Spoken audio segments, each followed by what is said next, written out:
I want to take you right back right now to what is happening with GameStop, stopping the enthusiasm for this issue that has now looked at a market cap that would put it in the top 50 Fortune 100 companies.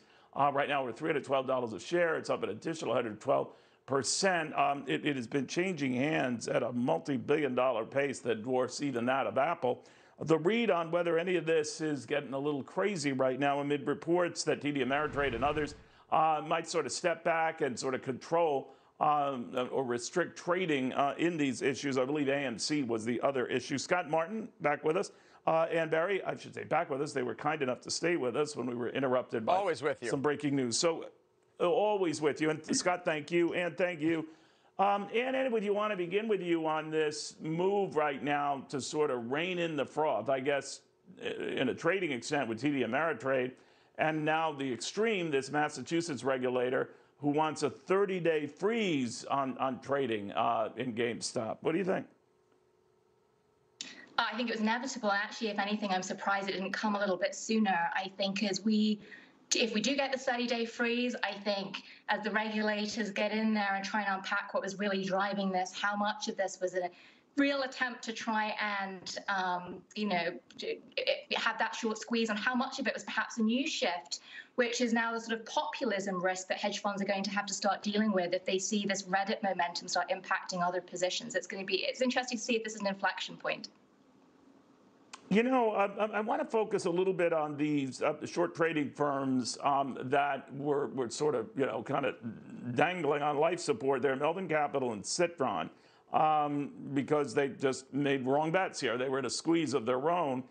They got a little bit of a rescue, Scott, from the likes of Ken Griffin, Steve Cohen, big hedge fund titans, to the tune of about, $2.5 billion. But if one or both of these firms were to go out, to essentially fade off into the sunset, there are a lot of people who are beholden to them, a lot of banks and others. Would they and should they be rescued?